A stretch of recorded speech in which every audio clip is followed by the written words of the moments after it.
And welcome back to Consumer Choice Radio, broadcasting here on the Big Talker, 106.7 FM and Saga 960 AM. For our next interview, we wanted to get a little bit of an insight as to what this entire DeFi banking crypto space is all about. And with us to discuss it, we have Mr. Tim Frost. He is CEO of the Yield.app. Tim, thanks so much for coming on the program. Oh, thanks guys for having me today. Excited to be here. So we don't want to overcomplicate things. It's the crypto space is a thing that is people have been working on this for years. So there are many layers of complexity. If you could break it down, what is DeFi banking, and what do products and services like the Yield app provide to consumers and customers who sign up for these services? Yeah, absolutely. I'm glad to kind of describe what we are up to at Yield.app. So, I guess a little over a year ago, I got heavily involved in the DeFi space as just kind of interest. I'm kind of observing. I'm more of a kind of a observer of all new technology. Blockchain enthusiast overall, and we'd really seen an emergence of decentralized finance, also known as DeFi. And what it really brought about was so much more happening. That's more traditional financial instruments now happening and governed through smart contracts on the blockchain. So borrowing and lending, and with kind of the emergence of something called AMMs or decentralized exchanges.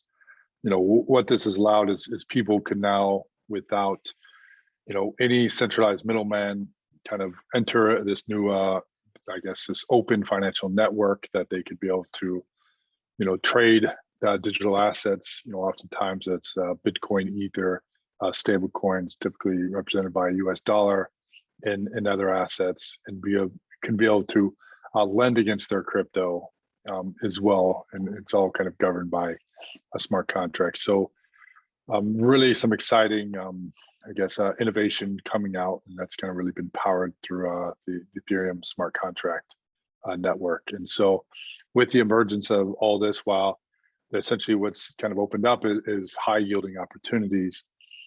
But what we kind of saw at Yield.app is why we were quite excited for everything that was coming. And there's obviously these high yielding opportunities that were quite secure, very complex to try to participate as an individual. So we at Yield.app, we have a licensed FinTech company where essentially people can deposit their crypto and their fiat with Yield.app, and we can essentially invest on your behalf as like a managed portfolio. So essentially that's what we're doing today. We founded the company 1 year ago, launched in February, and today we have over 50,000 users and $270 million in assets that have been invested with us. So you mentioned that you witnessed an increase in kind of consumer interest in DeFi. And I'm curious as to what your take is, obviously beyond kind of high yield opportunities. What else do you think has been driving that interest? Yeah, I think just the ability to control your own money. And so, it's, I think for probably the first time in history, you can be able to essentially control your own money and actually put it to work. So I think the one thing that's really helped it is the all the banks, right? I mean, there's no reason to keep significant capital in a bank account any longer with a zero or perhaps even negative interest rates at times. So the only way you're going to actually be able to beat inflation is to make your money work for it, itself. And so by just simply blocking your capital in smart contracts and different protocols that many and myself would consider very secure and safe, that you could be able to earn passive yields that are generated on a constant basis. And I actually went ahead and signed up for the app myself and was able to put it together. And there are a number of them that I'm signed up to. I'm fairly platform neutral, and I thought it was interesting, the different licenses that you mentioned.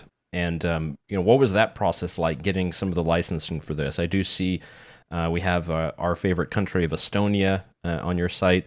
So what are the kind of processes like for registering a FinTech company in the 21st century?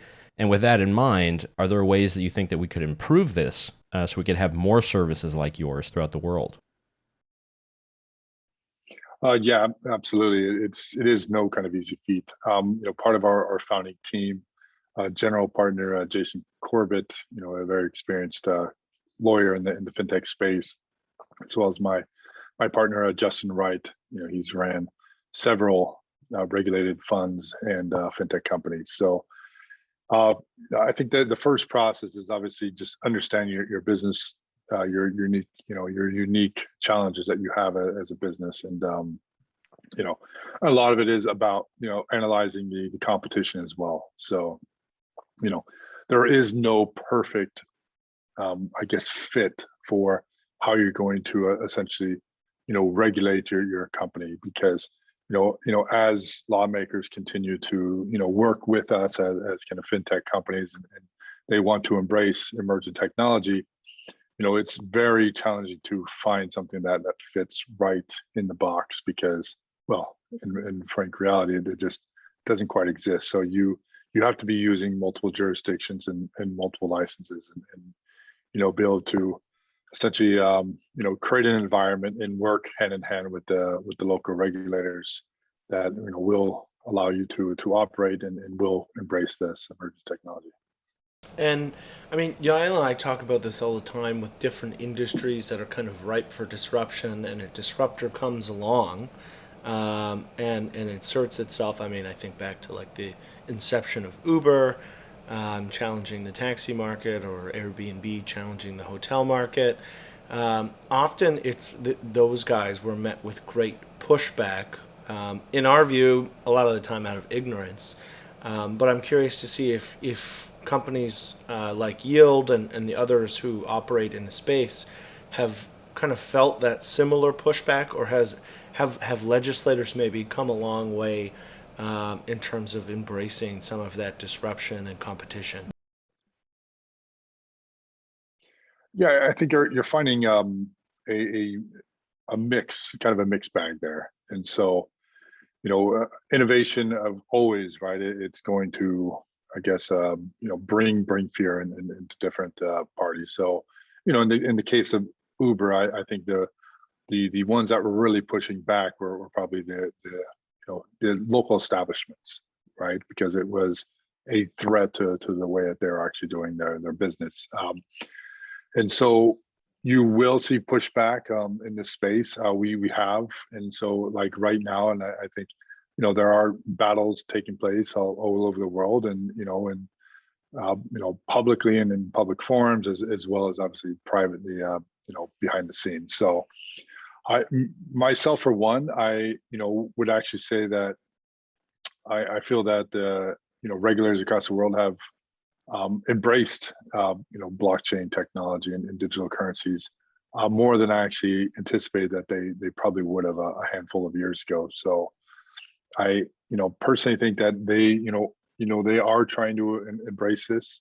Naturally, everyone has their own agenda, and some people are frightened for what is happening, for when they have their kind of reasoning. But I would say, if you would have probably looked back in like 2013, when probably Bitcoin really first came onto the scene and went up to $1,000, I don't think like anyone probably would have envisioned what where we're at today.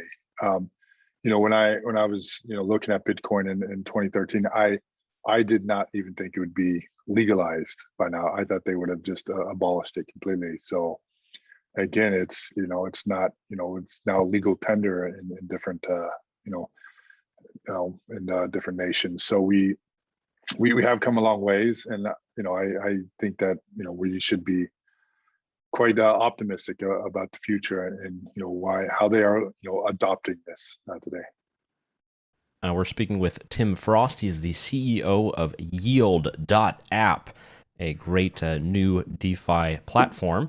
Tim, a question I wanted to ask is, let's say you're an ordinary person listening to this, you haven't gotten too much into this. What are some of the good use cases for DeFi platforms such as yours? Some things like the loans that you mentioned. There are often these reward programs that come with putting down various coins and staking them. What are some good use cases for a platform like yours that people would be very much attuned to? Well, our main use case with Yield.app is just be able to earn on your capital. So it's earning passive yield. So you can do that through US dollar denominated stable coins, your Bitcoin, your Ether. The other innovations you've really seen in the crypto world is those with crypto assets that want to be able to essentially lend against their crypto assets. So it's kind of over collateralized lending. We've only seen that in probably a few different markets throughout the world, primarily like those with gold, and that would be interested in actually borrowing capital against their gold, or potentially against your property. So it's really helped, I guess, this industry really grow quite quickly in adoption of those with digital assets are able to essentially utilize those to just continue to either operate their businesses, obviously pay their daily kind of personal expenses. And then weighing in on kind of the larger cryptocurrency debate.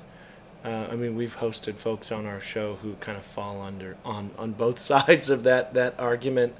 But it does kind of feel like with each passing day, the cryptocurrency naysayers seem to be a little less or a little more redundant and kind of expired, for lack of a better word.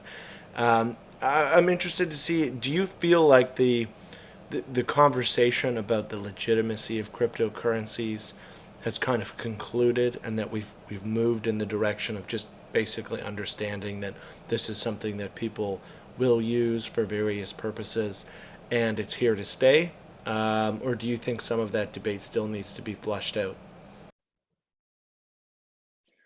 Yeah, I think this debate is probably going to be ongoing for, I would say, probably many years. So it can almost probably a generational probably debate. I think that's going to continue.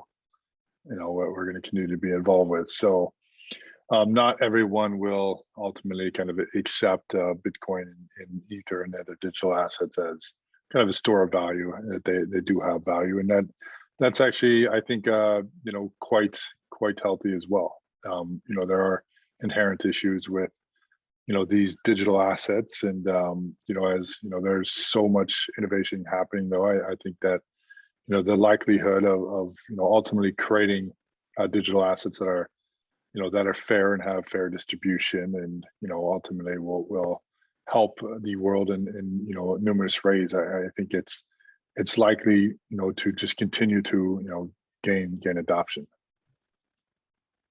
And how?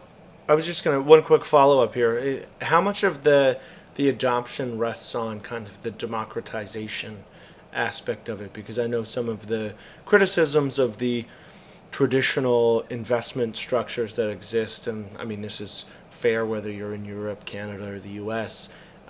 Is that often they can be intimidating to those who haven't engaged with it before, and it can be difficult, especially for lower income people, to really engage in investing, and it's part of the reason why we've seen things like Robinhood and other services like that kind of build up. But I'm curious, is there like a democratization aspect here that makes this maybe a little more attractive moving forward into the future? I believe so. I mean, this. I think there's a interesting thing with this digital asset kind of revolution that we're seeing. There's we're seeing governance protocols that have really emerged with so many different assets in the space that have really kind of sparked people's interest of how can you create decentralized assets that are completely governed by the actual the holders themselves. And so naturally, I think that we are in a kind of evolutionary process of finding like a optimal ways of actually being able to participate in governance that is fair and represents the people and isn't completely going to be monopolized by the essentially the elite in the society. So, and I think that's a great thing about this open network is you have participation from anywhere at any time. Wonderful. We've been speaking with Tim Frost. He's the CEO of Yield.app. It is Yield.app. No referral code just yet, but it was great talking, Tim. Thanks so much. We'll link to everything in our show notes and look forward to all the great projects that you'll be putting together.